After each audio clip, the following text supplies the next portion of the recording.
It's always fascinating to see who's joining us from around the world.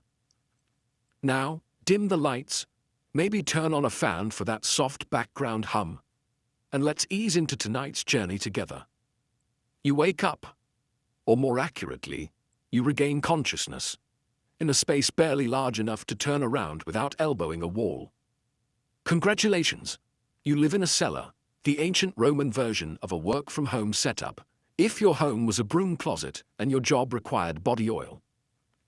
These rooms were standard issue for many of Rome's working women. Located in brothels, lupanars, or stacked above taverns and bathhouses, they were tiny, windowless chambers that doubled as both living quarters and workspace. Think of it as a studio apartment, designed by someone who hates light, air, and privacy. Your mattress is straw-stuffed, possibly shared with fleas, and smells faintly of wine, smoke, and disappointment.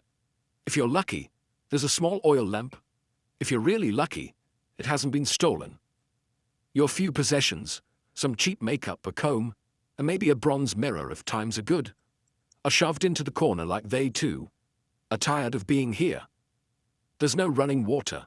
There's no plumbing. There's a bucket you try not to think about. Bathing? That'll be a group activity later at the nearest public bathhouse, where the water is communal and the awkward eye contact is free. But there's no time to lounge, because your room is also your office, and business hours are whenever someone knocks, or barges in, or yells through the door. Yes, privacy is a modern concept. Here in Rome, walls are suggestions and doors are decorative. Most days begin with a quick cleanup of the room. Sweep out yesterday's dust, wine stains, and any lost sandals left behind by last night's visitors. Then comes the prep. Face powder, rouge, and enough perfume to qualify as flammable.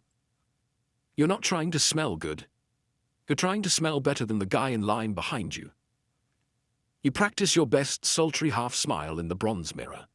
Not because it works, but because pretending helps.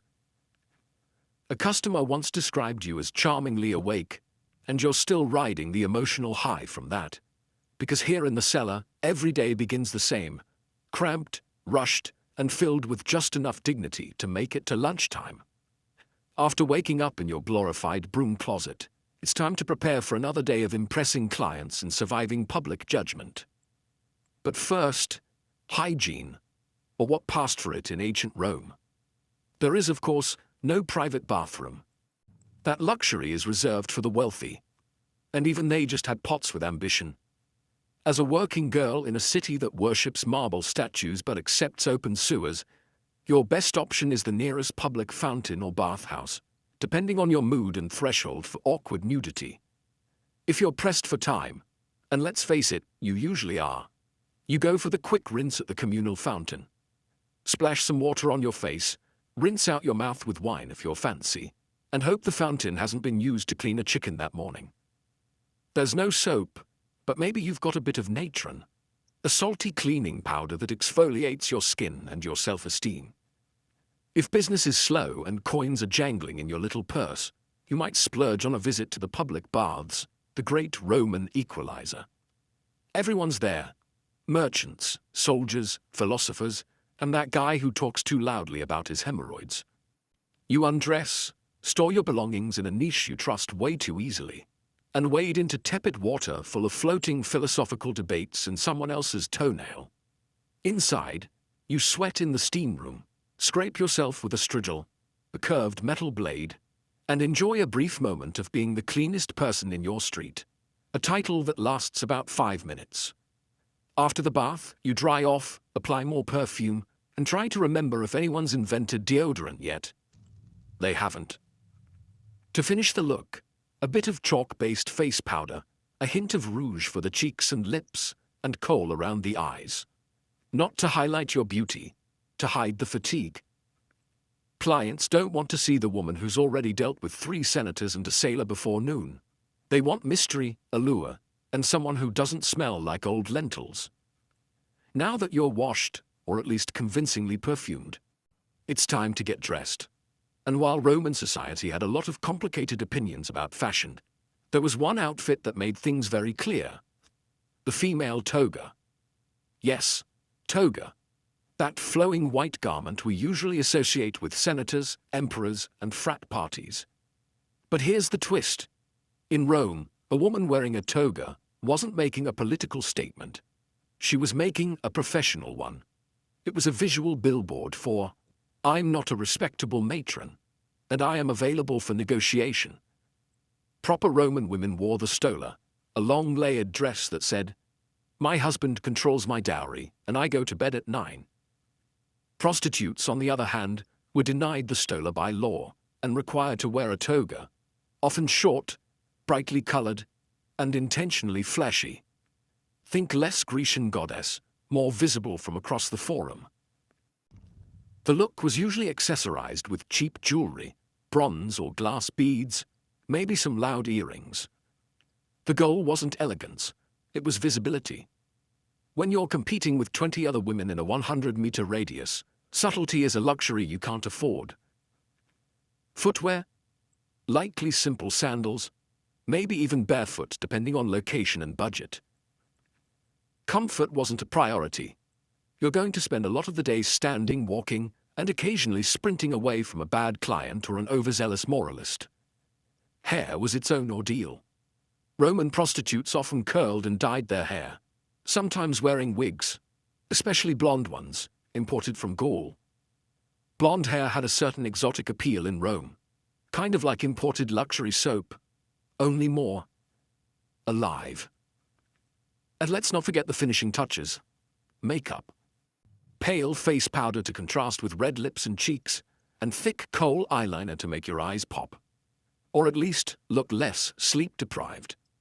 Once fully dressed, you looked obvious. And that was the point. In a city of 1 million people, your outfit was your business card. If it made you look bold, scandalous, and economically available, then congratulations. You are ready for another glorious day of being judged by society while being actively funded by it. So you're dressed, painted, perfumed, and hopefully not too hungover. Now comes the fun part. Drumming up business in a city where everyone wants sex but pretends they're shocked when they find out it's for sale. In ancient Rome, marketing wasn't subtle. There were no pamphlets, no websites, and definitely no branding consultants. If you wanted clients, you had to be seen, be loud, or be immortalized in graffiti, preferably all three. Let's start with location strategy. If you worked out of a lupinar, brothel, your office was already built for visibility. Brothels were often located near bathhouses, markets, or drinking establishments. In short, anywhere people might already be sweaty, bored, or easily persuaded. Think ancient foot traffic optimization. Standing in the doorway, wearing your finest look-at-me outfit, you'd call out to passers-by with a mixture of flattery, negotiation, and time-sensitive offers. 2 denarii if you're quick. Hey might sound desperate, but hey, rent was due and the next girl over just dropped her rate to 1. If you were freelance, it was all about roaming visibility. You might hover near temples, because nothing says divine inspiration like temptation. Or hang around taverns, ready to flirt with a tipsy legionary who still had some coin left and questionable judgment. But perhaps the most bizarre, and weirdly effective, form of Roman advertising. Wall graffiti. Yes, Pompeii has immortalized the genius of ancient street marketing. Brothel walls were plastered with handwritten reviews like, "Maritimus gave me the best time of my life," or "Felicia, 2 denarii. Very fast service." These weren't just vandalism. They were ancient Yelp, unfiltered, unregulated, and very, very public. Some women even paid someone to write their name and specialty somewhere visible, usually near tavern entrances or on columns. Others let their clients do the writing, which, as you might expect, ranged from glowing praise to confused haikus about being robbed. All this made one thing clear. A prostitute's survival depended as much on marketing as on skill. If people didn't know your name, your rates, and your approximate level of enthusiasm, someone else was getting the business. Because in ancient Rome, as now, the secret to success wasn't always talent. Sometimes it was just better PR. So you've advertised yourself. You've got the outfit, the eyeliner, and just enough confidence to fake a good mood. Now it's time to talk pricing. The part where ancient Rome pretends to be a free market while secretly judging you anyway. Let's be clear. There was no union.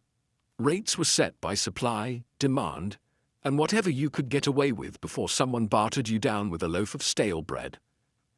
For street-level workers, or those in lower-end lupanars, prices could be as low as 1 or 2 asses, a small bronze coin that wouldn't even get you a glass of wine.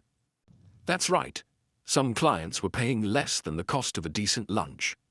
If that feels depressing, remember, some women accepted food, sandals, or even promises as payment. Yes, in a city with an empire's worth of coinage, IOUs still existed. On the other hand, high-end prostitutes, often called meretrices, operated more like luxury brands.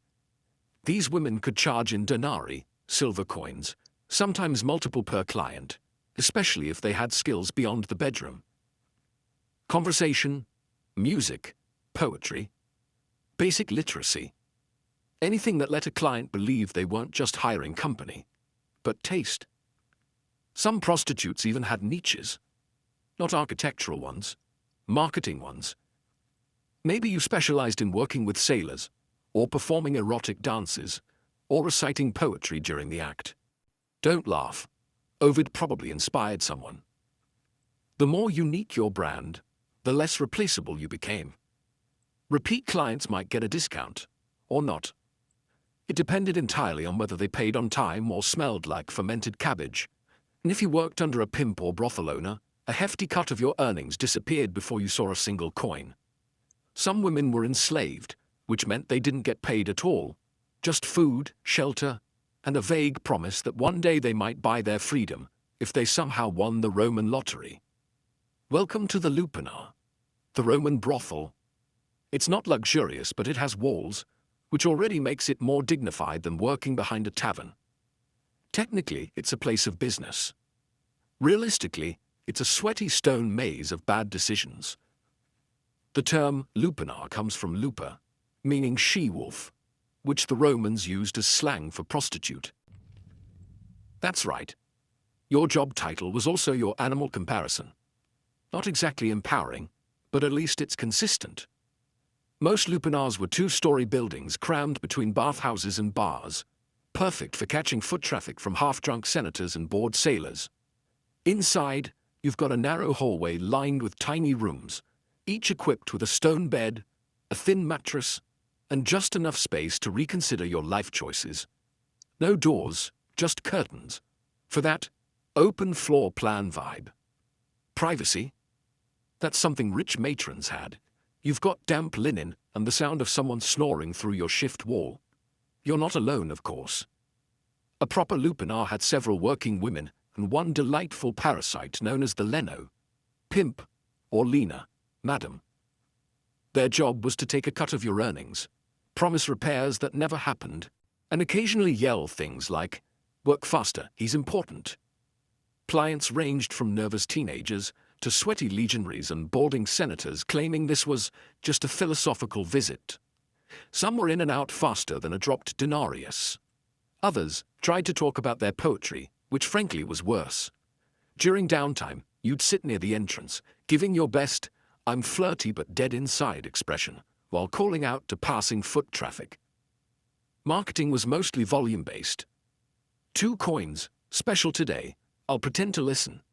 And yes, the walls were covered in graffiti, ancient Yelp reviews etched lovingly into the plaster.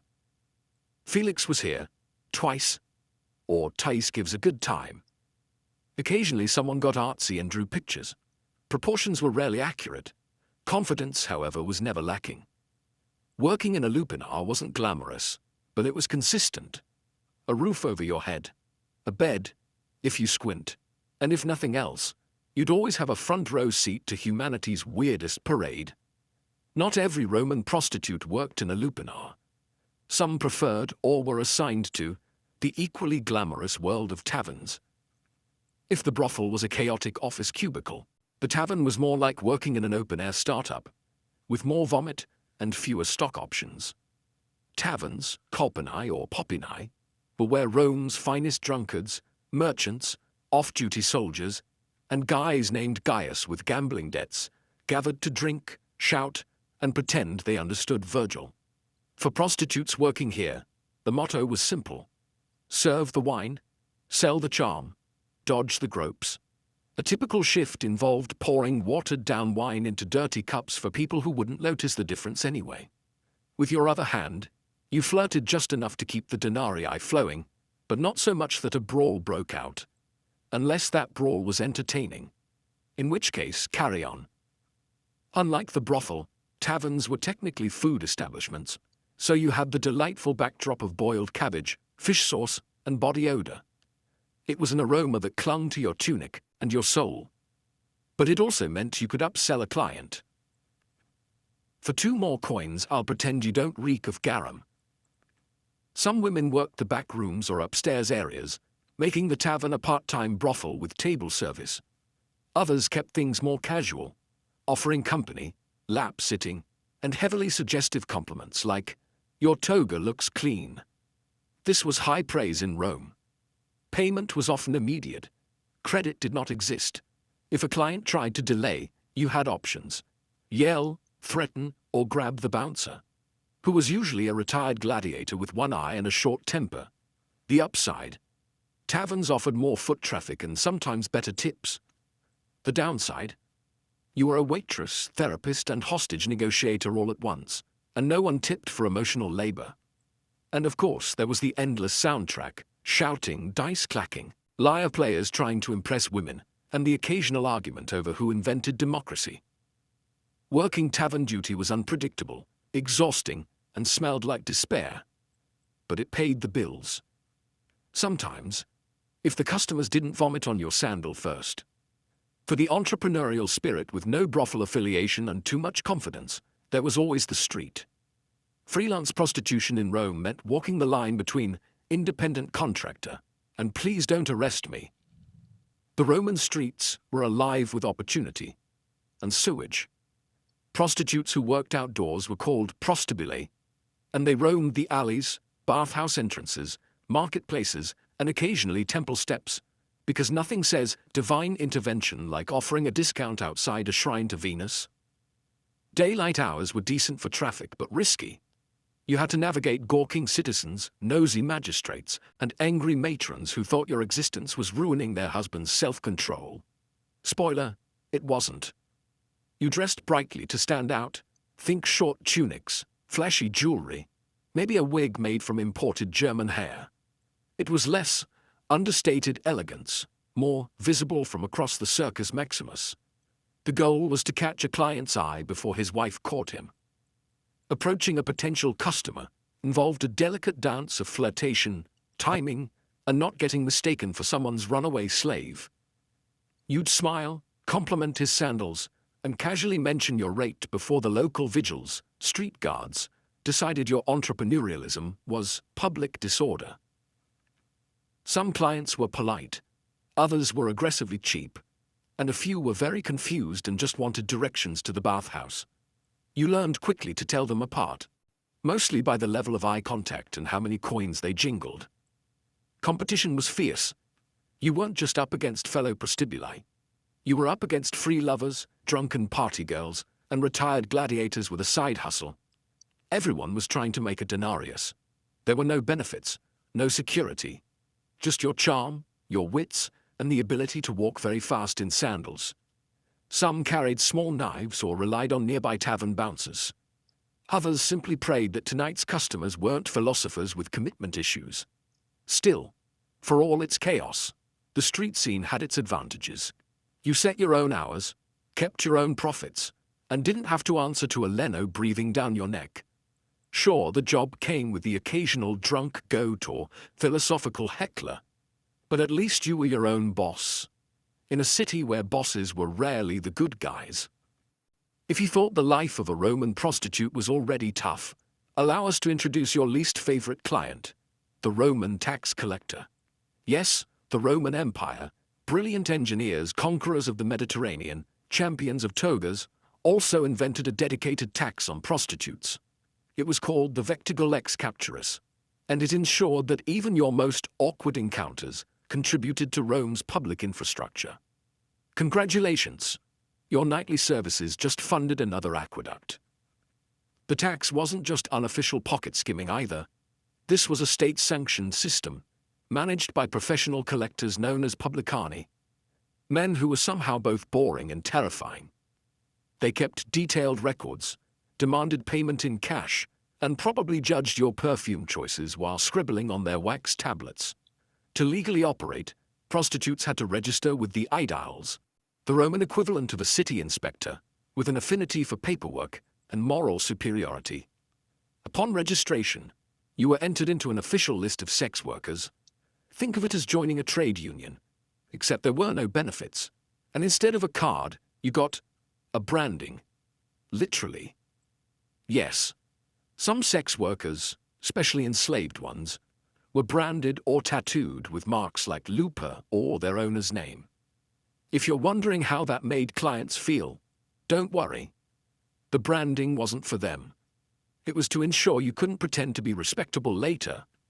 And the tax rate? It varied depending on location, class, and whether your clients were sad senators or discount gladiators. But it always stung. You paid per act or per week, depending on the region, and there was no deduction for emotional labor, uncomfortable silences, or existential dread. Refusing to pay could result in fines, arrest, or being barred from working. Though enforcement was spotty, especially if you were paying under the table or knew how to flirt with an aedile. Still, for a profession already swimming in stigma, this tax added insult to injury. Rome was essentially saying, "We disapprove of your lifestyle. Also, give us 10%. But hey, on the bright side, at least you could proudly say your labor was helping to fund another temple, probably dedicated to a goddess who still wouldn't return your prayers. In Rome, being a prostitute meant you had legal permission to exist, and social permission to be endlessly judged. Yes, prostitution was tolerated by the law, taxed, regulated, even registered.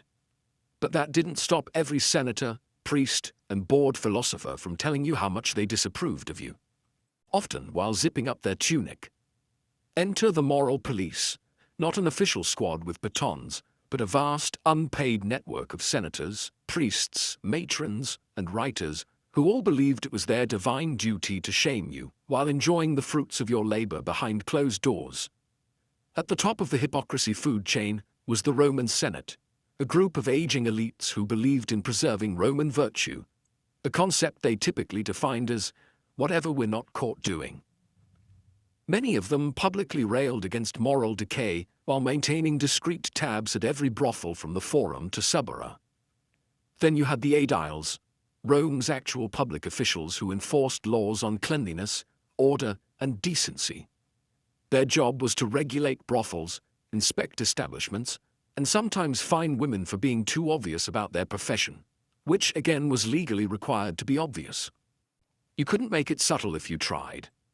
Writers like Juvenal and Seneca had a field day. They mocked prostitutes in verse, lumping them in with greedy merchants, loud women, and, horror of horrors, women who read books.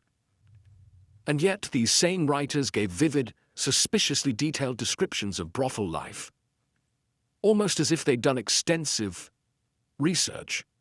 Even Roman matrons, the respectable wives of the elite, got in on the judgment. They wouldn't speak to you, of course, but they'd walk past your street corner with a gaze that could sterilize a fig tree. Some even petitioned for laws banning prostitutes from wearing jewelry or entering public baths, which is rich considering many of their husbands treated bathhouse visits like part-time jobs. Working as a Roman prostitute came with certain occupational hazards, namely disease, injury, and whatever that thing was the sailor from Brundisium left behind. Welcome to the health and wellness chapter, where the only prescription is, hope you survive. Let's begin with the big one, venereal disease. Ancient Rome didn't have germ theory, but they did know that some men left you with more than a coin purse and a bad poem. There are Roman texts that describe symptoms ranging from persistent itching to things falling off that shouldn't. The medical advice? usually a mix of vinegar washes, herbal ointments, and desperate prayers to Venus. Pregnancy was another ever-present concern. There was no birth control pill, but there were options if you had the guts and the budget.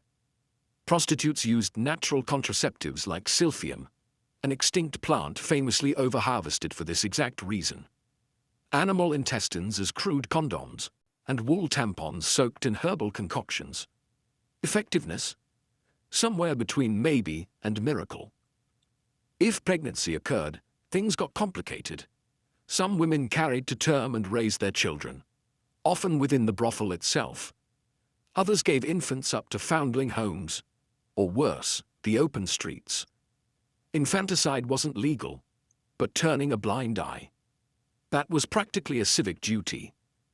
For day-to-day ailments, sore muscles, cuts, stress-induced rage blackouts, the go-to remedy was usually wine, opium, or a slap from your leaner to stop whining. If that failed, you might visit a temple of Asclepius and sleep on the floor hoping for a healing dream. Ancient wellness culture was less spa weekend and more mystical nap with side effects. Infections were common. Hygiene was ambitious. There were no gloves, no antiseptics, and absolutely no one washing their hands before sticking fingers where fingers had no business being. And let's not forget the emotional toll. Depression, trauma, anxiety, all part of the job. Rome didn't have therapists. You had fellow prostitutes, wine, and the occasional stray cat who listened without judgment. In a city where divine intervention was blamed for everything from floods to flatulence, prostitutes weren't just dodging moral judgment. They were also trying to stay on the gods' good side, or at least bribe them for health, luck, and a low-maintenance clientele. Religion in Rome was a full-time job, and the gods were always watching, judging, occasionally cursing. But the divine pantheon had a few deities who were, let's say, more lenient toward your profession. First there was Venus, goddess of love, beauty, and general poor decision-making. Many prostitutes dedicated small altars to her in their rooms. Offerings of flowers, perfume, or a coin were made in hopes of attracting wealth, charm, or at the very least, clients who didn't smell like boiled goat. Then came Fortuna, goddess of luck. Given how random your daily income was, ranging from a gold bracelet to 3 moldy grapes and a promise, Fortuna was kind of a big deal. You might wear a charm bearing her likeness or mumble a quick prayer before a customer with too many rings and suspiciously clean sandals walked in. But religion wasn't all glitter and flirtation. The darker side of belief included superstition, omens, and magical countermeasures, because when in doubt, blame the spirits. You'd burn incense to ward off the evil eye, tie red cords around your ankle for protection, or hire a professional witch to curse a rival prostitute's hairline. Don't laugh. Curse tablets, called defictions, have been found all over Roman brothel districts, many reading like ancient Yelp revenge reviews. May her tongue rot. May her clients dry up. May she trip in the street and land in donkey dung. If you were enslaved, you might also pray to Mercury, the god of commerce and transactions, because let's be honest, your life was one long receipt. And if you were lucky enough to save up for freedom, Libertas, the goddess of liberty, got a private altar and a slightly more expensive candle. All this spiritual effort wasn't just tradition. It was survival with flair. When Rome gave you judgment, disease, and rude senators, the gods were your HR department. Mostly useless, occasionally helpful, and always accepting offerings. Love, in the Roman world of prostitution, was complicated. At best, it was a pleasant illusion, and at worst, a financial liability in a tunic. Clients fell in love all the time, or claimed they did, usually after 3 cups of wine and half a monologue about their mother. Some were sincere, some were drunk, and some were trying to get a discount. But baby, I'm different, they'd say, clutching your hand like a tragic poet. And you'd nod politely, mentally calculating how much they still owed you. Some working women reciprocated these feelings, or at least pretended to. Emotional labor was part of the package. Smile, listen, pretend his toga doesn't smell like despair. For a few clients, you might even develop something real: attachment, affection, or just mutual exhaustion. But more often than not, romance was a dangerous distraction, especially when you remembered that Rome legally categorized you as infames, meaning you could not legally marry a citizen even if you wanted to. That didn't stop people from trying. There are tales of prostitutes who fell in love with their regulars, who were promised freedom, marriage, a house with a garden, only to end up abandoned the moment another woman with better eyeliner walked by. There were also clients who genuinely adored their favorite companion, showering them with gifts, poems, and occasionally actual manumission, the legal act of freeing a slave. These stories exist, but they were the exception, not the rule. Among fellow prostitutes, real bonds were more likely. You worked side by side, endured the same insults, shared the same lies. Some of these friendships became sisterhoods. Others became quiet romantic partnerships, hidden beneath the radar of Roman patriarchy, which believed women couldn't fall in love with anyone except a man with a sword collection. And of course, there were lies you told yourself. That one day you'd quit. That your best client really would take you away.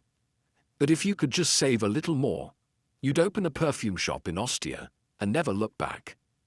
Maybe it wasn't true, but in Rome, everyone had a fantasy. Yours just came with better lighting and lower expectations. In the Roman world of sex work, beauty was currency, and youth was the exchange rate. So what happened when the blush wore off? The client stopped lingering, and your joint started popping louder than your earrings. Simple. You aged out, but you didn't disappear. Some women, having saved carefully, or miraculously had a client with both money and follow-through, managed to buy their freedom if they were enslaved and start over. The luckiest opened taverns or bathhouses, renting out rooms to the next generation of desperate optimists. Others became madams, line, the brothel version of upper management. Less action, more shouting. As a leaner, you didn't need to be young or pretty. You needed to be sharp, intimidating, and fluent in threats involving sandals and overdue debts. You ran the schedules, kept the books, and made sure the curtains were only mildly horrifying. Clients feared you. Workers pretended to respect you. The Eagles sighed when they saw you coming. Other retired sex workers leaned into fortune-telling. After all, when you've heard every confession and watched every mistake walk through the door, predicting doom becomes second nature. A few became unofficial therapists, wise women, or herbalists, offering advice laced with sarcasm and slightly incorrect medical suggestions. But many simply kept working, because Rome wasn't in the habit of offering pensions to women who'd spent 2 decades in a toga. Older prostitutes still had clients. They just adjusted their marketing. Less blushing flower, more experienced, discreet, and tolerates poetry. Physical appearance mattered, but so did reputation. A woman known for conversation, kindness, or mind-blowing, astrology readings, could remain in demand long after her prime. And for those with no savings, no patrons, and no lucky breaks, the options weren't kind. You begged, you cleaned temples, you worked in laundries until your hands turned into shriveled olives. Rome didn't care how you got old, only that you did so quietly. But here's the truth: they didn't carve into marble. For many, survival itself was the achievement. And if you made it to old age with your wit intact and at least one working sandal, you were already a legend.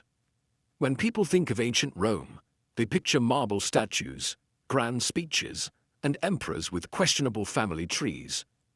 What they rarely picture: the woman leaning in a brothel doorway, adjusting her wig, and mentally calculating how many coins she needs to not starve next week. Roman prostitutes didn't just work in the shadows. They've been kept there by history, carefully edited out of the noble narrative so school children could learn about aqueducts without asking uncomfortable questions. Yet they were everywhere. In graffiti, legal records, satire, poems, love letters, curse tablets, and receipts. Yes, actual receipts. They were a fixture of daily Roman life, even as society treated them like morally contagious wallpaper. What history usually gets wrong is the assumption that these women were powerless victims or morally bankrupt seductresses. In reality, many were savvy, adaptable, and, dare we say, better at business than half the Senate. They knew how to read a client, negotiate terms, avoid danger, and hustle a living in a city that cheered gladiators and stoned anyone who wore the wrong shoes. And they weren't all the same. Some were enslaved, some free. Some catered to the wealthy, others to whoever had 2 coins and bad breath. Some hated every second, others carved out small corners of power and routine. Most existed somewhere in between, like everyone else in Rome, pretending they weren't tired. Their stories were rarely written by them. Instead, they were remembered by poets looking for metaphors, by moralists clutching their pearls, or by archaeologists piecing together Pompeii's raciest wall scribbles. But here's what's remarkable. They're still visible. In stone carvings, in sarcastic graffiti, in laws and loopholes and offhand mentions in love poems. These women were erased from respectability, but not from reality. They worked, they laughed, they scammed, they wept, and they endured. All without marble statues or gilded tombs, just faint ink on a crumbling wall. Maritima was here, and worth every coin. So the next time someone waxes poetic about the glory of Rome, remember, behind every toga-clad philosopher was a working girl keeping the economy and the gossip alive. In the world of the Vikings, warfare was a constant presence, and with it came injuries. Deep cuts from swords, axe wounds, broken bones, and burns from fire and frost. On the battlefield or back in the village, it was the leknir, the healer, who was called upon to treat the wounded. These individuals were respected members of society, combining the practical knowledge of herbs with the spiritual traditions of Norse belief. Among the most trusted herbs in a Viking healer's collection was yarrow, Achillea millefolium. Known for its ability to staunch bleeding, yarrow was used widely across northern Europe. Viking healers would crush the leaves and apply them directly to wounds, either alone or mixed into a poultice. Yarrow acted as a coagulant, helping to stop blood flow and prevent infection. It was believed to possess sacred properties, with legends connecting its power to Odin himself. The preparation of such remedies was both methodical and rooted in cultural ritual.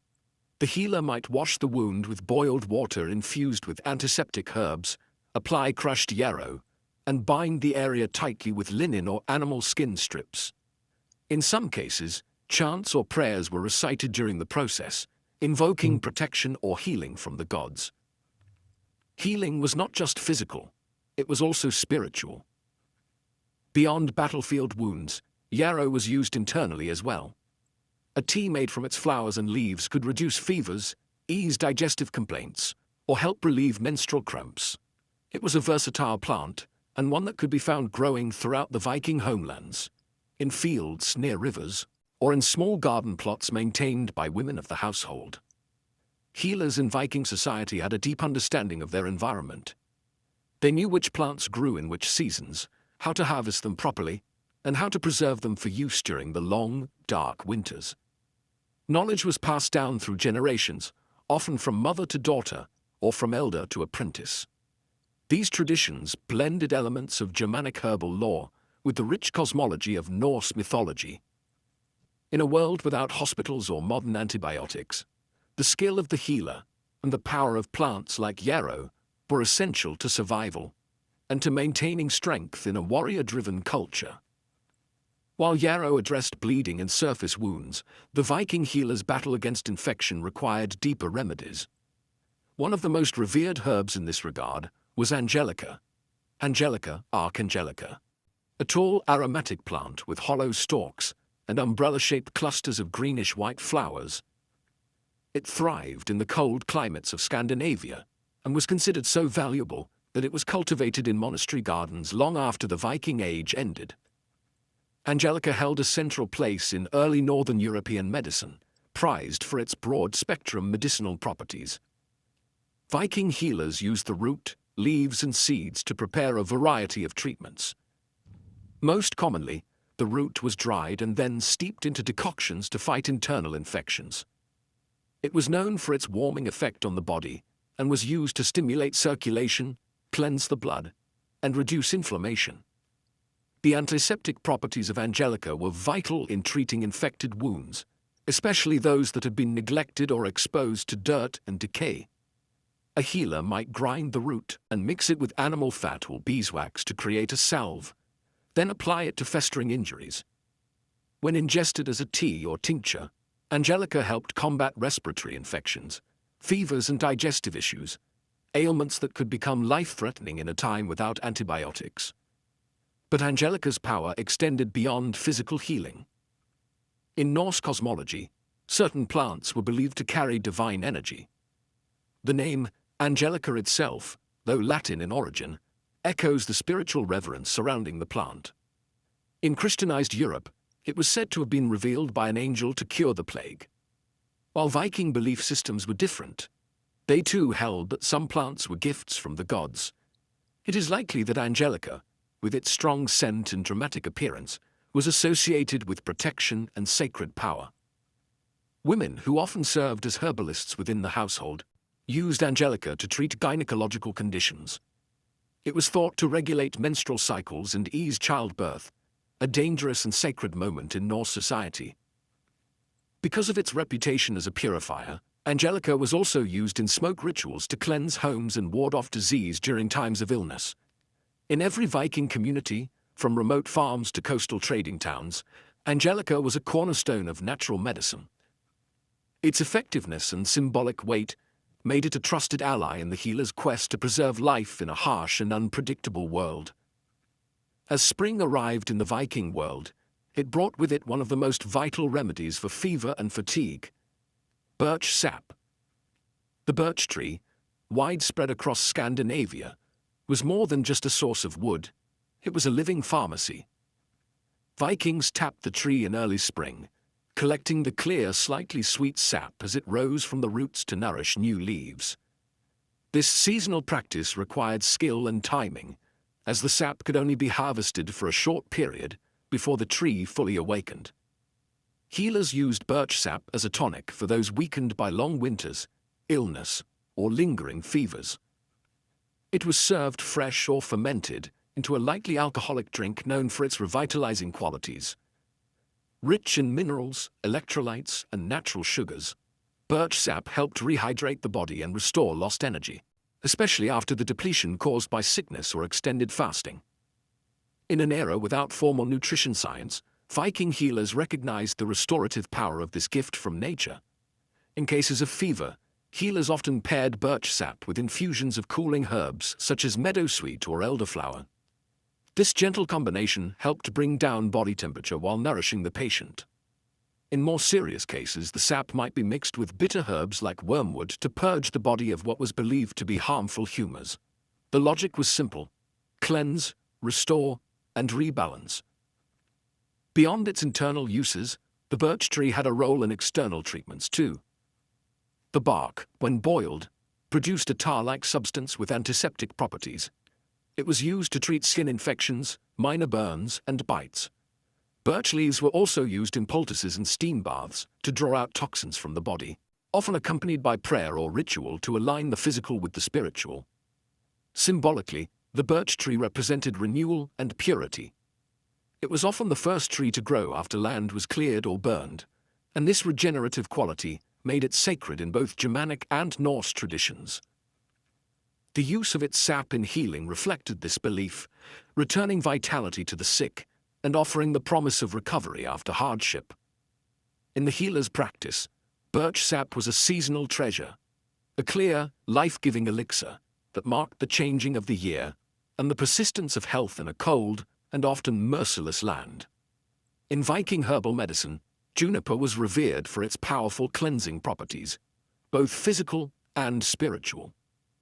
Growing abundantly in the rocky soils of Scandinavia, juniper bushes with their prickly needles and aromatic berries were among the most trusted tools in a healer's repertoire. Whether burned, boiled, or brewed, Juniper was used to purify the body, the air, and even the spirit. Juniper berries were commonly used as a diuretic and a remedy for urinary tract infections. When consumed as a tea or decoction, they stimulated kidney function, helping the body to flush out excess water and harmful substances. This made them especially useful during illnesses that involved swelling, bloating, or lingering fevers. The berries also had mild antiseptic properties, allowing them to address infections from within, a crucial function in an age with no antibiotics. For respiratory issues, juniper smoke played a vital role. Healers would burn dried juniper branches and let the smoke fill a room or a tent, believing it could drive out disease. This wasn't just symbolic. The antimicrobial compounds in juniper smoke helped disinfect the air. During outbreaks of sickness or after a death, Viking homes and ships might be cleansed in this way. The practice was both practical and spiritual, banishing what could be seen and what could not. In steam baths and sweat lodges, the tradition shared across many northern European cultures, juniper branches were sometimes laid on the hot stones or added to the water. As the vapor rose, it carried the sharp, invigorating scent of the plant, opening the lungs and inducing heavy sweating. This was thought to cleanse the body of toxins and the soul of imbalance, reconnecting a person with the rhythms of nature and health. Juniper also held ritual importance. Branches might be hung over doorways to ward off evil, or carried in small bundles by travelers for protection. Its strong, earthy fragrance symbolized resilience, and its presence in healing was a reminder that purification was as much about the unseen forces as it was about physical ailments. For Viking healers, juniper was not merely a remedy, it was a symbol of renewal and defense, a guardian plant that stood between the fragile human body and the chaotic forces of the world. Its sharp needles and potent berries helped them keep sickness at bay, one breath of smoke or sip of tea at a time. Among the many herbs known to Viking healers, meadowsweet, Filipendula ulmaria, was particularly valued for its ability to ease pain and reduce inflammation. Found in damp meadows and along riverbanks, this fragrant plant with creamy white flowers was a staple in early Germanic and Norse herbal medicine. Though they lacked modern terminology, Viking healers recognized that some plants had the power to cool fevers, relieve discomfort, and help the body recover more gently. Meadowsweet was often used to treat headaches, joint pain, and digestive problems. The flowers and leaves were dried and steeped into teas, which were given to patients suffering from fevers or general aches, common complaints in a harsh climate where physical labor and exposure were part of daily life. The herb's soothing effects made it an essential remedy during times of illness and recovery. Unbeknownst to the Vikings, meadowsweet contains compounds similar to salicylic acid, the basis for modern aspirin. This natural pain-relieving ability explains why it was so effective and frequently used. Healers didn't know the chemistry, but they knew the results: less fever, reduced swelling, and relief from discomfort. These benefits were especially important during the winter months, when colds, joint pain, and respiratory infections were widespread. For digestive issues, meadowsweet was considered a gentle treatment for nausea, heartburn, and stomach cramps. Its calming properties helped settle the stomach, and it was sometimes combined with other herbs like chamomile or mint if available, to create a broader treatment. The plant's sweet scent also made it a comforting addition to healing rituals, which often blended the sensory with the medicinal. Meadowsweet's role wasn't limited to physical healing. Its delicate, almost ethereal presence tied it to the natural cycles of growth and decay, life and death. As with many Viking remedies, its use may have included symbolic gestures, such as laying its flowers near the ill, or including it in burial rites to ease the journey to the afterlife. Some sagas and later folk traditions refer to sweet-smelling herbs as gifts from the gods or spirits of the land. In a culture that respected strength, but understood the necessity of healing, meadowsweet was a quiet, yet powerful ally. It helped warriors rest, allowed children to recover, and gave the elderly comfort in their final years. For the healer, it was one of the gentlest and most reliable tools in their care. Mugwort, Artemisia vulgaris, held a special place in the Viking healers' practice, not only as a medicinal herb, but also as a spiritual tool. Known across northern Europe for its bitter aroma and silvery leaves, mugwort was considered one of the most sacred plants in Germanic tradition. For Viking societies, where healing was never just physical, mugwort served as a bridge between the body, the mind, and the unseen world. Medicinally, mugwort was used to treat a wide range of ailments. It helped with digestive problems, menstrual irregularities, and fatigue. The tea made from its leaves was used to ease stomach cramps, stimulate appetite, and support the liver. Viking women in particular relied on mugwort to regulate their cycles and aid with childbirth. In a world without midwives or formal obstetrics, the healer's knowledge of such herbs was vital for survival during pregnancy and delivery.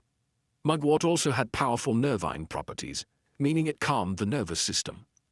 For warriors who experienced restlessness or nightmares, mugwort tea or smoke was thought to restore inner balance and protect the mind. Sleep, which was often disturbed after battle or illness, could be coaxed back by burning dried mugwort near the bedside or placing it under the pillow. This wasn't simply superstition. Many aromatic herbs do have mild sedative effects. But beyond its medicinal uses, mugwort was strongly linked to ritual and magic. Viking healers and wise women, often referred to as valua or seitknua, used mugwort in ceremonies to invoke dreams, protection, or visions. It was sometimes burned during rites of cider, the Norse form of trance magic and prophecy. The rising smoke was believed to carry prayers to the gods or ward off harmful spirits. Healers might also use mugwort during solstice ceremonies, seasonal changes, or in times of emotional distress. A bundle of mugwort could be hung over the door for protection, carried in a pouch during travel, or placed on the body during healing rituals. Its bitter scent and strong energy made it a plant of thresholds, used when the body or soul was in transition. To the Viking healer, mugwort was more than a plant.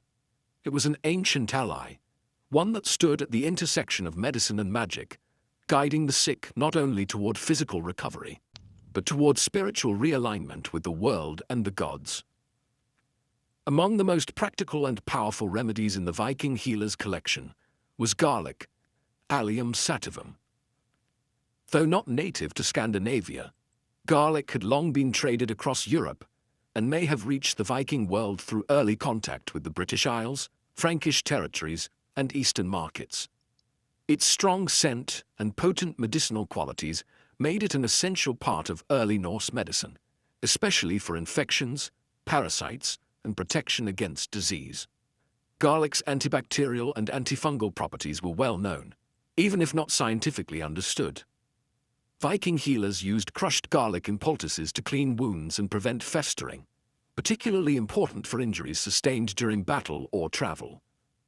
When applied directly to cuts, garlic could kill harmful microbes and reduce inflammation. Though painful, this treatment was effective in preventing deeper infections in a time when even minor wounds could turn deadly. Internally, garlic was often eaten raw, pounded into pastes, or brewed into strong infusions. It was believed to strengthen the immune system, purify the blood, and warm the body during illness. In harsh northern winters, when colds, fevers, and coughs were widespread, garlic served as a valuable tonic. It was sometimes combined with honey, another antimicrobial agent, to make the strong flavor more palatable and to enhance its healing effect. Garlic was also used to treat parasites, especially intestinal worms, which were common due to poor sanitation and frequent contact with livestock. A mixture of garlic and vinegar was administered in small doses to purge the body. Its pungent nature made it a strong cleansing agent, and its association with vitality gave it symbolic weight in Norse healing traditions. Beyond the body, garlic was believed to repel evil spirits and malevolent forces. Healers or household members might hang braided garlic near doorways or in sleeping areas, not just to ward off disease, but to protect from unseen dangers, especially during times of illness, war, or childbirth. It served both as a physical remedy and a spiritual safeguard. For Viking warriors, garlic was not only a cure, but a form of daily defense. Before raids or journeys, some are believed to have consumed it as part of preparation, viewing its strength and fire as a shield within the body. In this way, garlic stood as a symbol of endurance, fighting infection, energizing the weak, and anchoring the body in a dangerous, ever-changing world. In the Viking Age, the stinging nettle, Urtica dioica, was more than a nuisance. It was a plant of power. Despite its painful sting, nettle was one of the most useful and respected herbs in Norse healing traditions. It grew abundantly in meadows, forest edges, and near settlements, making it easily accessible to healers and households alike. Its medicinal benefits were numerous, and its resilience in harsh conditions mirrored the strength and endurance the Vikings valued. Nettle was used primarily to treat conditions related to blood and vitality. Viking healers prepared nettle teas or broths to combat fatigue, iron deficiency, and overall weakness. Rich in iron, calcium, and vitamin C, nettle acted as a natural tonic, especially important during long winters when fresh food was scarce and illness spread easily. Warriors recovering from battle or children recovering from fever were often given nettle to rebuild strength. The leaves were dried or cooked to reduce their sting and then brewed into infusions. These drinks were believed to purify the blood, promote circulation, and encourage the body to rid itself of harmful substances. Nettle also had a mild diuretic effect, making it useful for treating fluid retention and joint pain, common issues among laborers and older community members. In external treatments, nettle was sometimes used in surprising ways.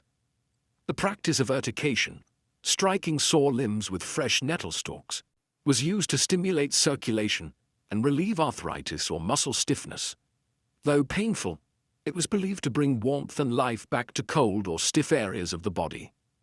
This method, though unusual by modern standards, was rooted in generations of observation and belief in the plant's invigorating properties. Nettle also served practical roles beyond medicine. Its fibers were used to make rope, fishing nets, and even cloth, especially during times when flax or wool was scarce. This dual utility, nourishing the body and supporting daily life, made nettle a deeply integrated part of Viking culture. Symbolically, nettle was a plant of resilience. It thrived in disturbed soil and returned year after year, no matter how often it was cut back. In Norse society, where survival required both strength and adaptation, nettle embodied those values. For the healer, it was a reminder that even the most painful plants could bring healing, and that power often came from what first seemed harmful. Viking herbal medicine was never written down in formal texts during the age itself. Instead, it lived in the spoken word, in chants passed from mother to daughter, in gestures shared among wise women, and in the quiet work of healers who blended tradition, observation, and belief. These practices formed a body of knowledge deeply rooted in both the natural environment and Norse cosmology. To treat illness in the Viking world was not just to cure the body, but to restore balance to the person, the household, and the invisible threads connecting them to the gods.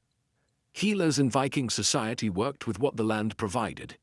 They knew which herbs to gather in spring, which roots to dry in autumn, and how to preserve medicinal plants through the long winter months. Yarrow, angelica, birch, juniper, meadowsweet, mugwort, garlic, and nettle each had a specific role, but all were part of a larger system of understanding the body in harmony with nature. Treatments were physical, yes, but also symbolic. Illness might be seen as a disturbance in fate, a challenge from the gods, or an imbalance between the seen and unseen worlds. Women played a central role in maintaining and passing down this knowledge. In longhouses and farmsteads, female healers oversaw the care of families and communities. Some took on more specialized roles, like the Valua, seers who blended healing with prophecy, often called upon during crises. Their work often included sacred herbs, spiritual rituals, and appeals to divine forces like Frigg, Air, or Freya. Healing was not just a duty, it was an active connection between mortal life and the mythic world. With the spread of Christianity and the decline of Norse paganism, much of this oral tradition faded or was absorbed into new religious frameworks. Monasteries adopted and preserved some of the herbs and techniques, while others disappeared or became entangled in superstition and fear. But echoes of Viking herbal medicine can still be found today, in Scandinavian folk healing, in modern herbalism, and in the renewed interest in ancestral plant knowledge. The legacy of Viking healers lies not just in the herbs they used, but in the worldview they preserved, that nature holds power, that healing is both physical and spiritual, and that wisdom often resides in the hands of those who listen to the land. Joan of Arc was born in the winter of 1412 in the rural village of Domremy, a quiet hamlet in northeastern France, nestled near the border of Burgundy. At the time, France was fractured by war and civil unrest.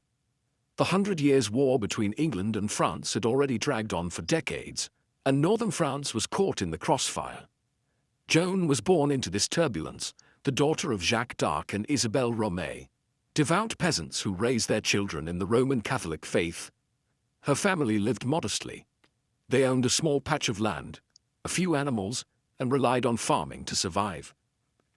Joan was not taught to read or write, like most girls of her class, but she was known for her hard work and deep religious devotion from an early age. She spent much of her childhood helping around the house, tending sheep and attending church. Her world was humble and steeped in faith. The voices she would later claim to hear would come to someone who already spent hours in prayer and contemplation. Domremy itself was a contested area. Though technically loyal to the French crown, it bordered Burgundian territory, a faction allied with the English. The threat of violence was constant. Raids by Anglo-Burgundian forces occasionally swept through the region, destroying crops and burning homes. Joan would have grown up with stories of heroism and defeat, of saints and warriors, of kings and traitors. Her early years were shaped by instability, fear, and a longing for peace. Despite the fear that hung over France, Joan's childhood was not without community.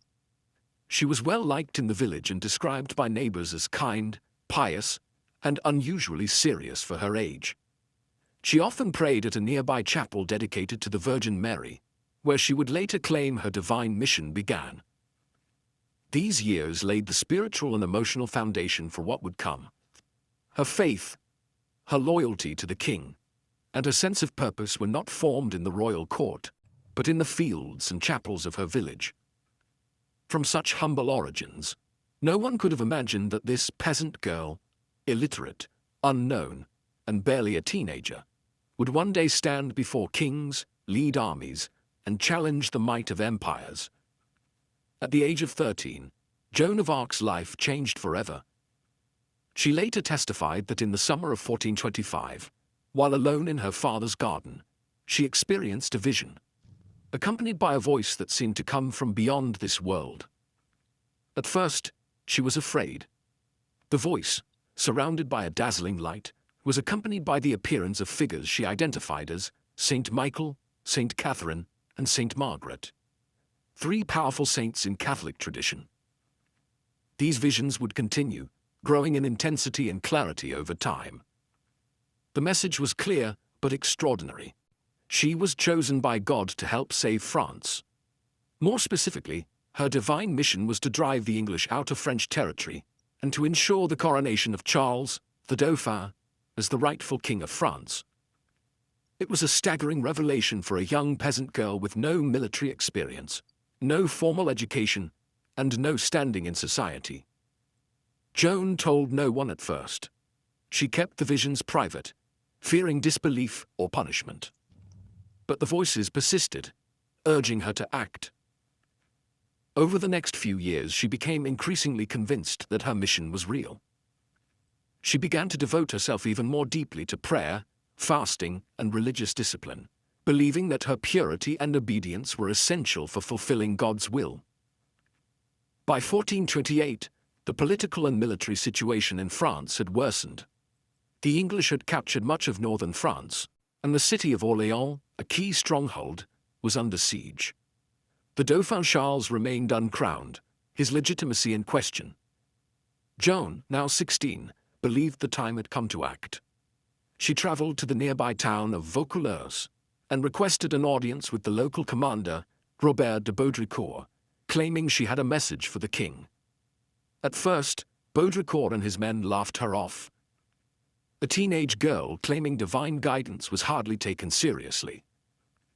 But Joan was persistent.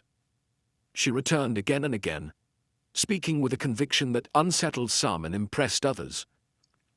Eventually, after hearing reports of her reputation for piety and learning that she had predicted a military setback in Orléans before news had reached the town, Baudricourt relented.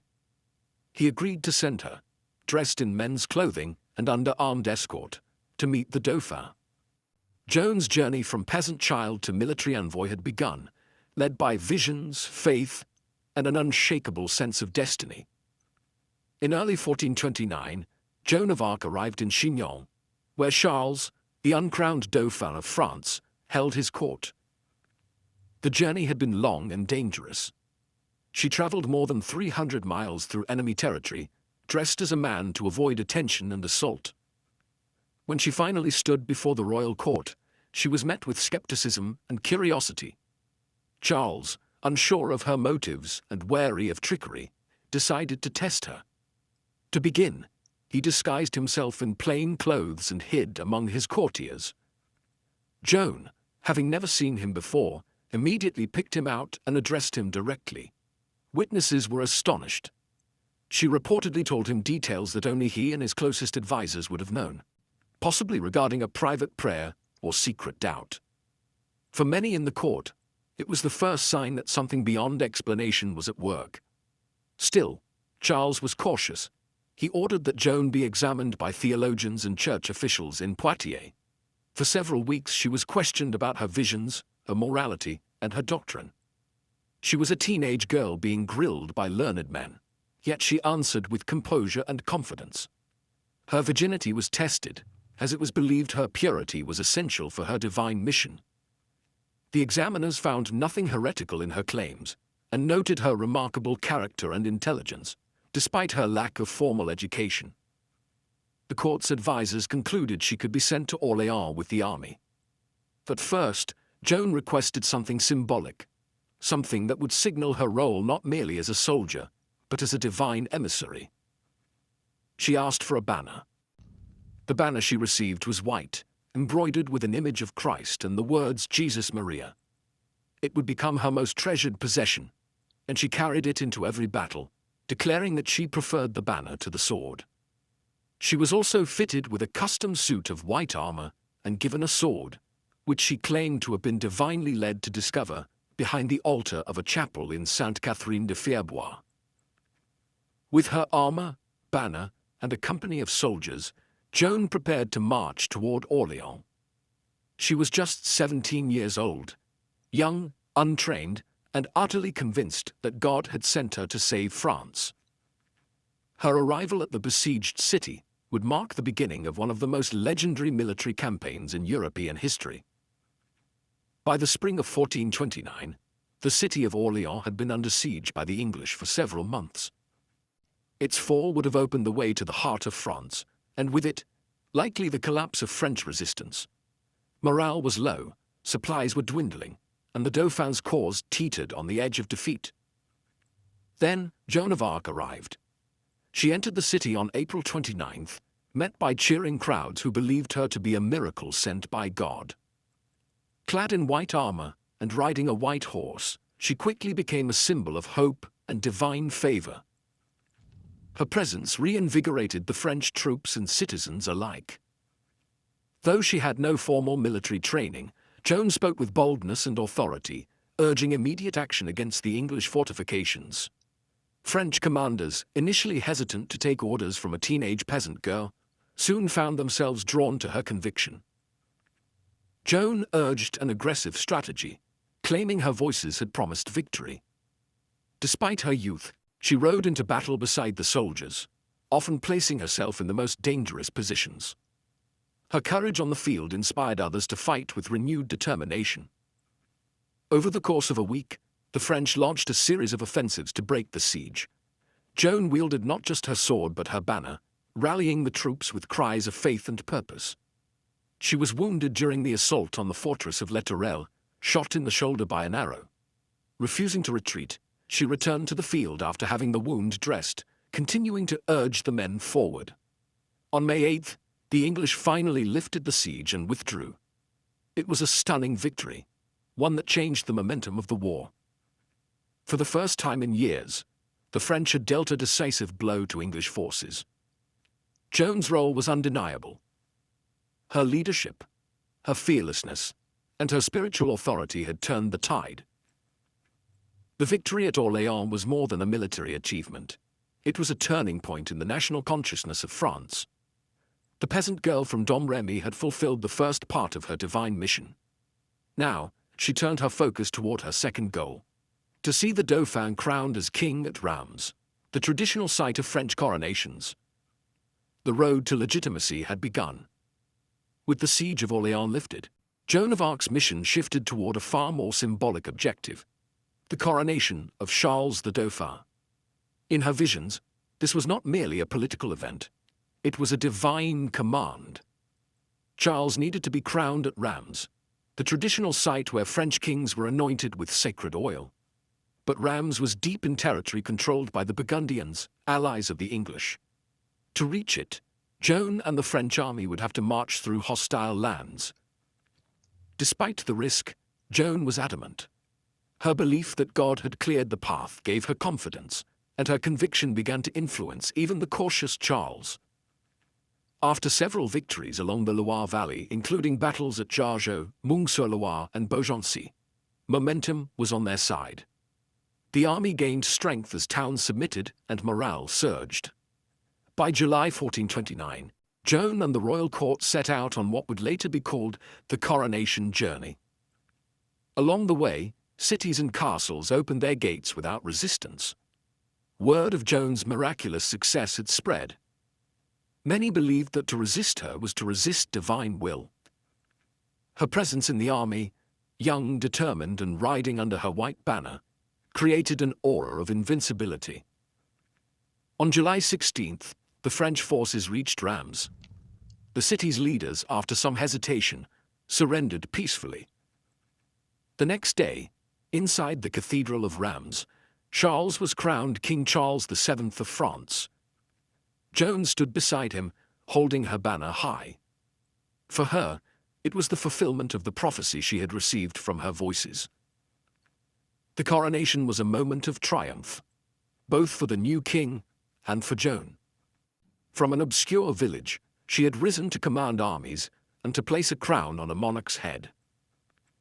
The people saw her not just as a heroine but as a chosen messenger of God. Her presence had transformed the war from a political struggle into a spiritual cause. But success brought tension. With Charles now crowned, some at court questioned Joan's continued influence. Politics returned to the forefront. Joan had completed the task she was called to, but she was not finished. Her next desire was to press forward, to reclaim Paris. Yet the support she once commanded so easily was beginning to waver. After the coronation at Reims, Joan of Arc pushed for a bold new objective: the liberation of Paris, still under English and Burgundian control. For Joan, reclaiming the French capital was not just a political necessity. It was part of her divine mission to fully restore France to its rightful king. But not everyone shared her urgency. King Charles VII, newly crowned and politically cautious, hesitated. His advisors urged diplomacy, favoring a negotiated truce with the Burgundians. But Joan remained resolute. She believed that delay would only strengthen the enemy, and that God had already cleared the way for victory. Eventually, Charles agreed to an assault on Paris, though without full commitment. He provided limited troops and delayed the campaign, weakening the effort before it began. Joan arrived outside the city in early September 1429 and prepared for battle. Paris was well defended with strong walls and experienced English and Burgundian forces inside. On September 8th, she led an assault on the Porte Saint-Honoré, one of the city's main gates. As always, she carried her banner and fought at the front lines, encouraging the troops with prayers and determination. The fighting was fierce. The defenders poured down arrows and stones. Joan was struck by a crossbow bolt in the thigh, but refused to abandon the field. She continued to direct the battle from behind the lines, calling for another charge. But the attack stalled. With nightfall approaching and casualties rising, Charles's commanders ordered a retreat, against Joan's protests. The failed attack on Paris marked a turning point. Joan's reputation remained intact among the common soldiers and citizens, but at court, doubts began to grow. Her influence over royal policy started to wane. Charles, now king, no longer relied on her as he once did. Political interests, fear of provoking further conflict, and distrust of Joan's spiritual authority began to eclipse her earlier triumphs. Yet Joan was undeterred. She continued to lead minor campaigns in the following months, capturing towns like Saint-Pierre-le-Moutier and La Charité, often financing the operations herself with donations from supporters. But the tide was shifting. Her vision of total victory clashed with the king's increasingly cautious stance. Despite her injuries, her dwindling support, and the growing political isolation, Joan remained convinced that her mission was not yet complete. She would not stop until France was free. But in the shadows, betrayal and danger were closing in. In the spring of 1430, Joan of Arc continued her campaign, though her position had grown increasingly precarious. Her successes on the battlefield had not translated into lasting political power. King Charles VII, now more focused on diplomacy than war, offered only lukewarm support. Joan, acting largely on her own initiative, turned her attention to the town of Compiègne, which was under threat from Burgundian forces. She arrived in May 1430, hoping to defend the city and rally the local population. But the odds were stacked against her. The Burgundians, allies of the English, were closing in with superior numbers. On May 23, Joan led a small force in a sortie to challenge the besiegers and disrupt their lines. As the battle unfolded outside the city walls, French forces were pushed back. Joan remained behind to cover the retreat, determined to protect her soldiers. In the chaos, the city gates closed too soon. Joan and a few companions were trapped outside. Surrounded by Burgundian cavalry, she fought until she was pulled from her horse and taken captive. Her capture was a devastating blow, not only for Joan herself, but for the morale of the French people. The girl who had once lifted the siege of Orléans and crowned a king now found herself a prisoner. The Burgundians held Joan for months, treating her more as a political prize than a common captive. She was eventually sold to the English for a large sum, an act that confirmed her status as a threat to their cause. The English viewed her not only as a military adversary, but as a dangerous symbol of resistance and divine legitimacy. Throughout her captivity, Joan attempted escape more than once. In one instance, she jumped from a high tower, injuring herself badly, but surviving. Even in chains, her will remained unbroken. She demanded to be treated as a noble prisoner of war, not as a criminal or heretic. But the English had other plans. They did not intend to hold her indefinitely. They meant to destroy her credibility, her image, and the power she had come to represent. Her trial was already being prepared. Joan's capture at Compiègne marked the beginning of her final, most harrowing chapter. She had risen from obscurity to the heights of power, only to be betrayed, abandoned, and delivered into the hands of her enemies. But her story was far from over. After months in Burgundian custody, Joan of Arc was transferred to English hands and brought to Rouen, the English administrative capital in occupied Normandy. There, beginning in January 1431, she faced a formal ecclesiastical trial, not as a prisoner of war, but as a heretic, a designation that allowed her captors to strip her of honor and execute her under church law. The trial was orchestrated by the English but carried out by a panel of pro-English French clergy, led by Bishop Pierre Cauchon, a staunch opponent of Joan and loyal to the Burgundian cause. Its true goal was not justice, but the destruction of Joan's legacy. By branding her a heretic, The English sought to undermine the legitimacy of Charles VII, whose coronation she had enabled. Joan was held in a secular prison, guarded by male soldiers, a direct violation of church law. She was denied access to legal counsel, threatened with torture, and interrogated repeatedly, often for hours at a time without rest or support. Despite being a 19-year-old peasant girl facing some of the most educated men in France, she defended herself with remarkable intelligence and composure. Over the course of several months, she was questioned about her visions, her clothing, her faith, and her role in the war. The judges focused especially on her claim to divine voices and her habit of wearing men's clothing, an act considered both heretical and unnatural by church standards. Despite their pressure, Joan remained firm in her testimony. She maintained that her voices came from God, that she had acted in obedience to divine command, and that she had always remained faithful to the church. At one point, when asked whether she believed she was in God's grace, she famously responded, "If I am not, may God place me there. If I am, may God keep me there." It was a powerful answer, neither arrogant nor self-condemning, and one that impressed even her inquisitors. But the outcome was never truly in question. Political necessity outweighed truth. Joan was eventually condemned for heresy, based largely on her refusal to renounce her visions and her insistence on wearing male attire, which she had resumed in prison for protection. Her sentence was death. The girl who had once lifted a nation would now be silenced, not by defeat in battle, but by a court of men determined to erase her from history. Or so they thought.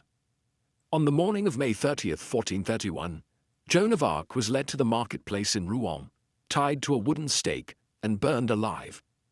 She was just 19 years old. As the flames rose around her, she reportedly called out the name of Jesus repeatedly and asked for a cross to be held before her eyes. A soldier, moved by her courage, handed her a small wooden cross. Witnesses said she faced death with calm resolve. Her execution was meant to be final, a warning, a silencing of a dangerous symbol. But it had the opposite effect. Instead of being erased, Joan became a martyr. Even English and Burgundian observers were disturbed by the spectacle. Some wept. Others openly questioned whether the church had committed a grave injustice. One of the English clerics present was said to have exclaimed, "We are lost. We have burned a saint." Over the years that followed, Joan's image only grew stronger. Her unwavering faith, her courage in battle, and her dignified defense at trial became the foundation for a powerful legend. In 1456, 25 years after her death, and following a formal investigation ordered by Pope Calixtus III, Joan's trial was declared invalid. She was officially exonerated, her name cleared of heresy. In the centuries that followed, Joan of Arc became a unifying symbol for France. During times of national crisis, particularly during the French Wars of Religion, and later during the Franco-Prussian War, her story was invoked as a beacon of courage, patriotism, and divine mission. Artists, writers, and historians immortalized her life. Her face appeared in stained glass, sculpture, and literature. She was celebrated as both a warrior and a mystic, a simple peasant and a national heroine. In 1920, nearly 500 years after her execution, the Catholic Church formally canonized Joan of Arc as a saint. The girl who had been condemned by church officials was now one of its most revered figures. Her feast day is celebrated on May 30th, the anniversary of her martyrdom. Today, Joan of Arc remains one of the most iconic figures in world history. Her life defied every expectation.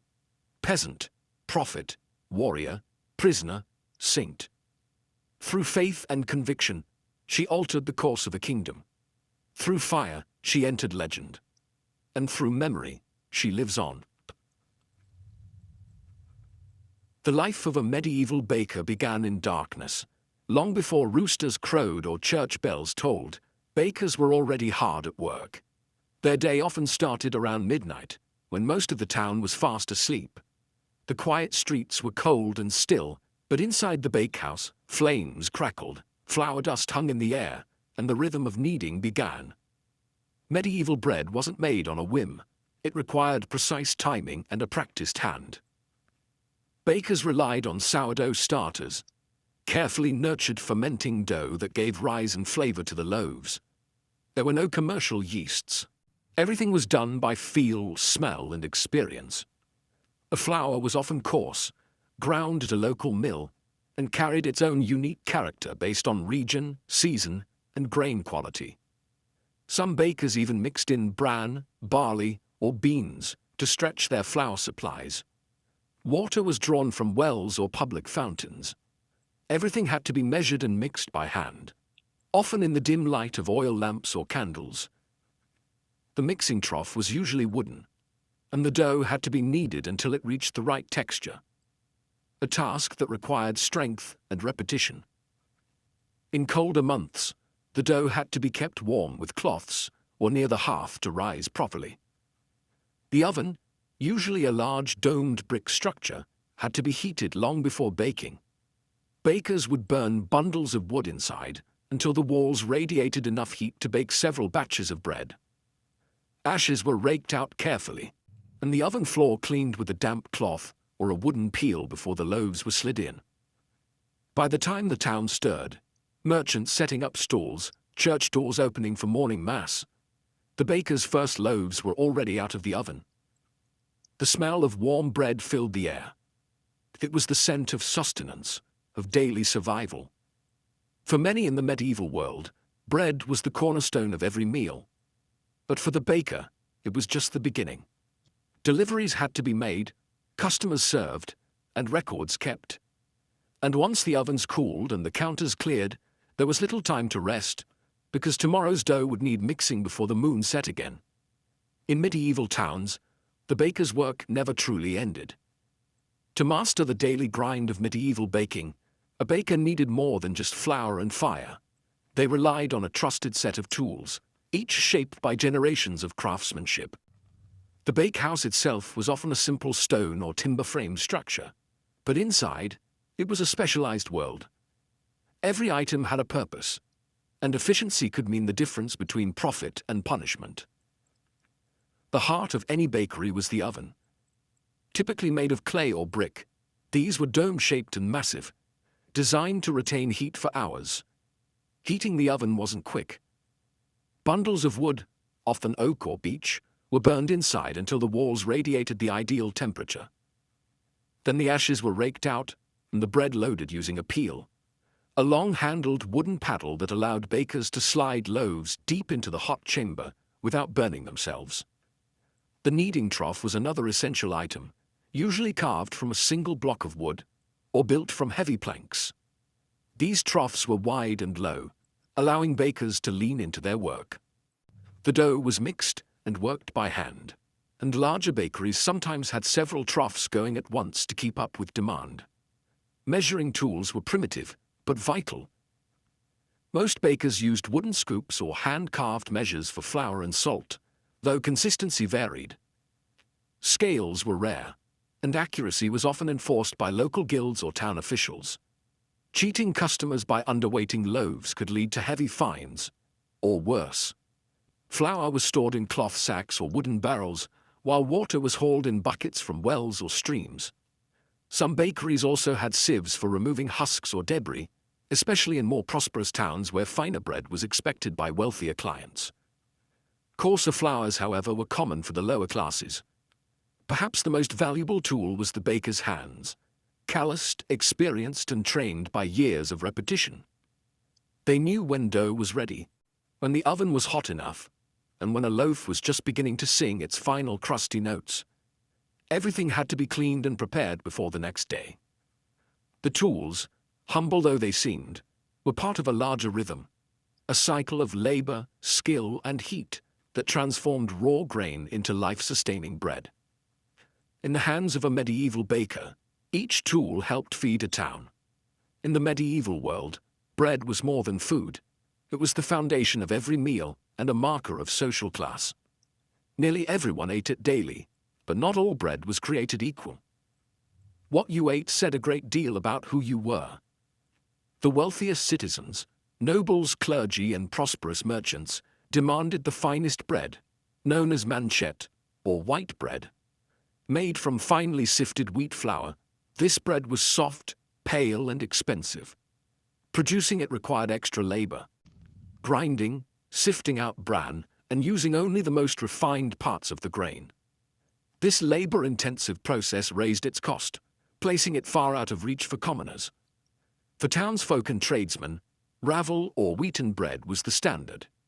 Still made from wheat, it was less refined, slightly darker, and more nutritious. It struck a balance between cost and quality, and bakers sold it in greater quantities than mentioned. In some towns, regulations dictated that this bread must be sold at a fixed weight and price, preventing bakers from exploiting the hungry. But for the poor, the laborers, peasants, and beggars, there was maslin or black bread, often made from a mix of rye, barley, oats, and whatever else was available. This bread was dense, coarse, and sometimes bitter. In hard times, bakers might even stretch it with beans, peas, or chestnut flour. It was filling, yes, but also a reminder of one's place in society. In monasteries, bread varied depending on the order. Some monks ate simple loaves in keeping with their vows of poverty, while wealthier institutions produced high-quality white bread for guests and ranking clergy. Bread was also used as a social tool. During feasts, wealthy lords would use trenchers, thick slices of stale bread, as plates. After the meal, these were either eaten by servants or given to the poor. Charity was often dispensed in the form of bread, handed out at monastery gates or from noble kitchens. A skilled baker had to understand these divisions. They didn't just bake one type of loaf. They produced multiple varieties daily to meet the needs of the entire town. Bread wasn't just nourishment. It was economy, hierarchy, and identity, baked into every crust. In a world where most people lived on little, bread defined who had more and who survived on less.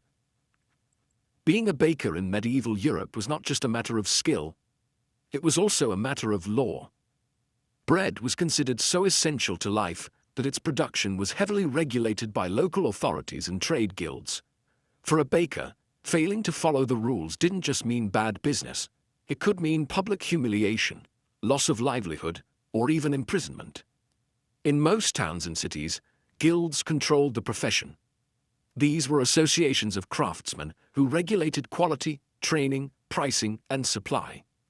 Bakers' guilds established strict standards for the weight, size, and ingredients of bread. These standards weren't optional. They were enforced through regular inspections and harsh penalties. New bakers often had to apprentice for several years before they were allowed to operate their own ovens. Guild membership was both a privilege and a protection. It gave bakers the right to sell in the town market and guaranteed some degree of economic stability. But it also bound them to a system of accountability. If a baker was caught selling underweight loaves or substituting poor ingredients, guild officials could fine them, suspend them, or revoke their right to bake altogether. Beyond the guilds, municipal authorities also monitored bread quality. In England, for instance, the assize of bread and ale, a law dating back to the 13th century, dictated exactly how much bread a customer should receive for a set price, which adjusted with grain costs. Officials known as bread weighers or ale tasters conducted surprise inspections and reported violators. Punishment for breaking bread laws could be dramatic. Some bakers were pilloried, locked into public stocks where they were mocked or pelted with stale bread and rotten food. Others were forced to parade through town with substandard loaves strung around their necks. In extreme cases, a repeat offender could be banned from the trade or exiled from the town altogether. These rules weren't just about fairness, they were about survival. Bread riots were a real threat in times of famine or inflation. Town leaders knew that if people suspected they were being cheated out of their daily bread, unrest could follow. For the medieval baker, then, precision wasn't just a point of pride. It was a legal obligation. Every loaf had to meet the mark, because in the eyes of both the guild and the town, baking was not just a trade.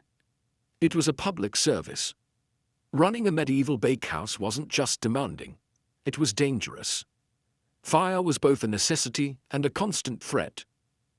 Ovens had to reach incredibly high temperatures to bake dense loaves, and maintaining that heat meant burning large quantities of wood, often in enclosed spaces made of timber, thatch or stone blackened by years of smoke. Most bakehouses were constructed with a large domed oven built from clay or brick, positioned against an outer wall to allow for airflow and loading. To heat it, bakers lit a roaring fire inside the oven itself. This wasn't a casual campfire. This was an intense blaze meant to superheat thick walls that could radiate warmth for hours. Once the fire had burned long enough, bakers would rake out the embers, clean the hearth with a damp rag or sand-soaked brush, and begin baking. But even a moment's carelessness could lead to catastrophe. Embers could escape, thatched roofs could ignite, and in densely packed towns and cities, a bakehouse fire could spread with terrifying speed. For this reason, many towns required that bakehouses be located on the outskirts or built with specific fire-resistant materials, if the baker could afford them. Bakers also faced health risks. Prolonged exposure to heat and smoke took a toll on the lungs and skin.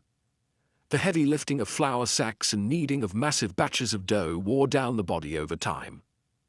Burns were common, on arms, hands, and faces, earned while loading and unloading hot loaves with long wooden peels. Some cities had communal bakehouses, especially in poorer neighborhoods. Families would prepare dough at home and bring it to a central oven managed by a professional baker. While this system saved fuel and reduced fire hazards in private homes, it introduced its own risks. Loaves could be burned, stolen, or tampered with. Bakers were held responsible for the integrity of each household's bread, and any negligence could lead to formal complaints. Because bread was such a vital staple, a disrupted bakehouse, whether due to fire, illness, or accident, could ripple across the whole town. It wasn't just the baker who suffered. The entire community felt the loss. Despite these dangers, the bakehouse remained the beating heart of daily life. It was a place of labor, heat, and vital routine, where risk and reward burned side by side with every glowing loaf. While the image of the medieval baker often centers on male guild members and apprentices, women played a critical, if often overlooked, role in the daily production of bread. In many towns and villages, especially outside major cities, women were the primary bakers for both family and community. Their presence in the bakehouse was essential to keeping the ovens hot and the population fed. In rural areas, household baking was typically done by women. They baked for their families using communal ovens or small hearths, and in times of surplus, they might sell loaves at market or from their doorstep. For many women, this side trade in bread offered a rare source of independent income. In cities, too, widows of bakers were often permitted to continue their husbands' businesses, sometimes becoming successful bakery owners in their own right. Guilds were usually male-dominated, but not entirely exclusive. In certain regions, especially in parts of Germany and France, female bakers were formally recognized. Women could inherit licenses, run bakeries, and train apprentices, including daughters or nieces. Some even petitioned for full guild rights and won them, though this required navigating legal and social challenges. Women in bakehouses performed the same grueling work as men, mixing dough in massive troughs, hauling water and flour, managing oven temperatures, and selling bread in markets. Many also worked as bread sellers, walking through the streets with baskets balanced on their heads or carts loaded with loaves. These women were often the face of the bakery, dealing directly with customers and managing daily sales. Despite their labor, women were often paid less and received less recognition than their male counterparts. They were more vulnerable to accusations of selling underweight bread or poor quality loaves, and faced harsh penalties for infractions. Still, their contribution was essential, especially during times of war or plague when men were absent, and communities relied on women to sustain the food supply. Baking also intersected with motherhood and caretaking. A woman who could bake well was seen as capable and respectable. Keeping her household fed, preserving traditions, and passing down knowledge. In many families, recipes and baking techniques were handed down from mother to daughter like heirlooms. In every corner of medieval society, from noble kitchens to village ovens, women shaped the world through bread. Though history often left them unnamed, Their hands were among the first to touch the dough that would nourish entire towns. In medieval Europe, bread wasn't just food, it was sacred.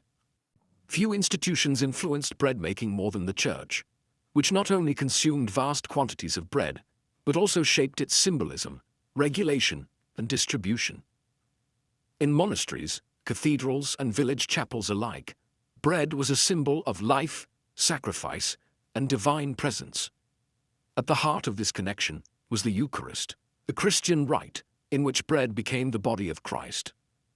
The preparation of this bread, often called the host, was subject to strict guidelines. Only the finest white wheat flour could be used, and it had to be unleavened. In monasteries, specific monks were assigned to this holy duty, baking in silence, often at night, in special ovens. These wafers were stamped with sacred symbols and handled with extreme reverence. But the Church's relationship with bread went far beyond ritual. Monasteries were among the largest landowners and food producers in medieval Europe. Many ran their own bakehouses, producing vast amounts of bread for the monks, their workers, and guests. The daily monastic diet typically included multiple servings of bread, paired with cheese, ale, or pottage. For the poor, monasteries also served as lifelines, distributing alms bread to beggars and travelers who waited at the gates. Cathedrals and parish churches frequently received bread donations from local bakers and wealthy patrons. These offerings might be displayed on feast days, distributed to the needy, or used in ceremonial processions. Some towns even had special bread altars, where loaves were blessed and handed out in memory of the dead. The church also played a regulatory role. In some towns, ecclesiastical courts handled disputes between bakers and customers, especially in areas where the local clergy governed commercial life. They helped enforce fair prices and weights, often motivated by the belief that cheating customers of bread was not just dishonest, but sinful. On religious feast days, special breads were baked, rich, spiced loaves shaped into crosses, doves, or other sacred forms. These celebratory breads marked the rhythm of the liturgical year and were often shared in the community to strengthen bonds of faith and fellowship. In the medieval imagination, bread was not only sustenance, it was spiritual nourishment. For the baker, supplying bread to the church meant more than earning money. It meant participating in the sacred economy of life, where dough became divine, and the oven echoed with ritual as much as routine. In the medieval world, bread was deeply entwined with power. For rulers, mayors, guildmasters, and kings, controlling the price, supply, and quality of bread was as important as maintaining order. Because bread was the staple food for most of the population, often making up 70% or more of a person's diet, its availability was directly linked to political stability. The most visible way this played out was through price controls. Cities and kingdoms established official rates for bread through laws like the assize of bread and ale in England, which tied the price of a loaf to the current cost of grain. If grain prices rose due to poor harvests, drought, or war, bakers were expected to adjust the size of their loaves, not the price. This meant that during times of scarcity, bakers had to produce smaller loaves for the same price, often cutting into their own profits. But if a baker was caught short-changing customers or selling loaves below the legal weight, the punishment could be harsh. Authorities saw cheating as not just theft, but a betrayal of the public trust. In some towns, bakers were pilloried, forced to stand in public stocks while holding underweight loaves. Others were fined, shamed, or even banned from baking. Bakers were also required to keep detailed records of grain purchases, flour usage, and the number of loaves baked. Inspectors could show up unannounced to weigh loaves and examine ovens. In particularly tense times, such as during war or famine, bakers were sometimes placed under military guard to ensure fair distribution. Bread riots were among the most feared expressions of unrest. When bread became scarce or unaffordable, mobs could form quickly. In such cases, bakers might be accused of hoarding flour or favoring the wealthy. Entire shops could be looted and records destroyed. To maintain peace, city officials would sometimes seize grain stocks or subsidize bread to prevent starvation and protest. Because of its centrality to life, bread became a tool of both charity and control. Rulers handed out bread during public celebrations or religious festivals to win favor with the people. In castles, lords ensured their retainers and servants had ample supplies, reinforcing loyalty. And in towns, a steady stream of affordable bread was seen as the mark of good governance. In medieval politics, bread wasn't just food, it was power. And the baker stood at the intersection of hunger and authority. Though rarely named in chronicles or praised in songs, the medieval baker left behind a legacy that shaped the very foundation of everyday life. In a world of castles and cathedrals, kings and knights, it was the humble baker who fed the people. And while their work was done in darkness, before the town ever woke, its impact touched every household. The baker's influence extended beyond the ovens and into the cultural fabric of medieval society. From birth to death, bread accompanied every stage of life. It was present at baptisms, shared during weddings, offered in mourning, and honored at church altars. Every loaf baked carried with it centuries of tradition, belief, and survival. The skills of the baker were passed down through generations, often within families or apprenticeships. Techniques were taught by hand and by repetition. How to feel when dough was ready, how to read the oven's heat without a thermometer, how to stretch flour in lean times without sacrificing quality. These traditions were deeply rooted in place and community. A baker in one region might favor rye and oats, while another relied on barley or imported wheat. Every town had its own flavor. Over time, as cities grew and trade expanded, the role of the baker evolved. By the late Middle Ages, commercial bakeries became more common, and baking began to shift from small household craft to full-fledged industry. Innovations like windmills and watermills improved flour production, and better road systems helped grain move from farms to markets more efficiently. Despite this progress, the essential rhythm of baking remained unchanged: rise, knead, shape, fire, feed. It was a cycle as old as civilization, and the medieval baker stood as its quiet custodian. Even today, echoes of their work survive. In languages around the world, the word for companion derives from Latin com panis, with bread. A reminder that sharing bread meant sharing life. The guilds that once regulated bakers paved the way for modern food safety standards. And the communal ovens of medieval villages laid the foundation for today's neighborhood bakeries. In the end, the medieval baker's legacy is not just in the loaves they made, but in the sustained life of a community. Through flour, fire, and faith, they fed more than bodies. They nourished entire societies.